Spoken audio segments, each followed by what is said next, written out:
Good morning and welcome to my channel.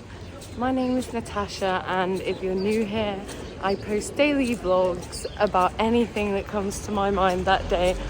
And oh my gosh, look at this cute little train that's coming behind me. It drives people around the resort that I'm at in Morzine. It's adorable. So I'm on a ski trip right now. Yeah, if you're new here, I'm 29, I'm single. I live in London in the UK, and I run a female-only society, co-led with my business partner Chloe Smith, and that's the reason that we are in Morzine on a ski trip right now. And I thought I'd take the opportunity to record this video because it's a little bit quiet and I like to walk around the town.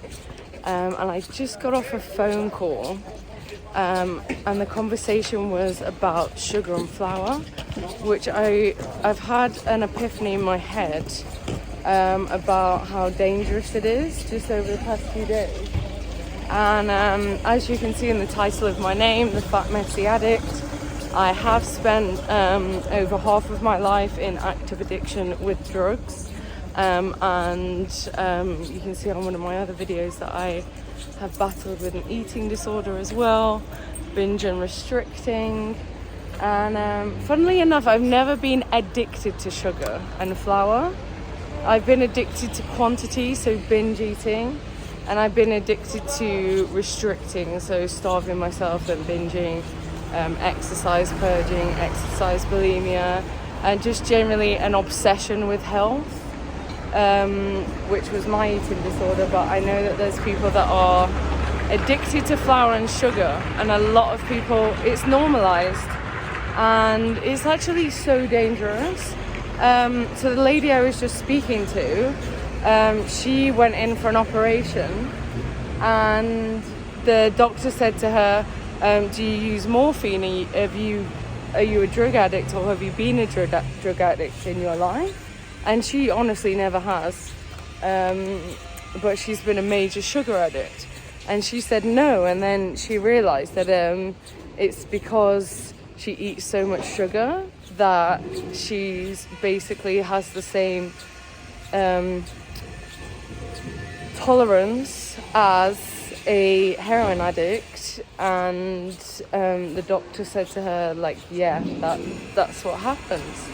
And yeah, it just blew my mind really to realize that how dangerous sugar is. And I'm in a food program which is completely free to join. There's thousands and thousands of people that have healed their eating disorders, sugar addiction, flour addiction, and there's so many people that have lost hundreds and hundreds of pounds in weight. I was never huge, but by working this program, the mental obsession around food and health has left me and given me a lot of freedom. So I'm definitely happy to get you started on that free program. If you're interested, just drop in the comments, or I can leave my email. But yeah, back to sugar addiction. So sugar is an upper, and sugar can not only physically numb us, but it can emotionally numb us.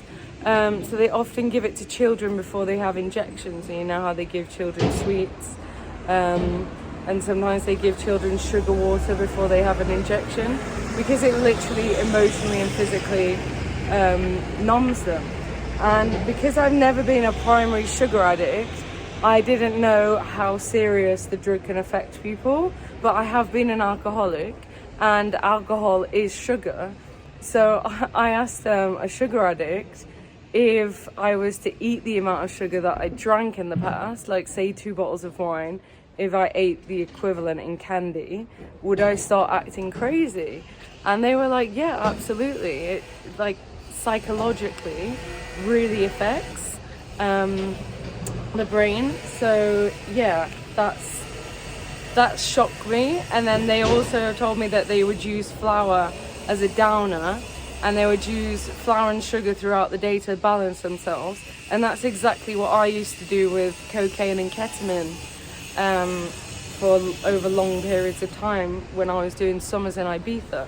So yeah, I guess my mind's just blown this morning to seeing alcohol and sugar and flour as a drug, and just being so grateful that I haven't eaten sugar for almost 2 years now, or flour for almost 2 years now, and my mental health has improved massively. So yeah, I just wanted to drop my thoughts on that and wish you a lovely day, and yeah, thank you. I'll see you tomorrow.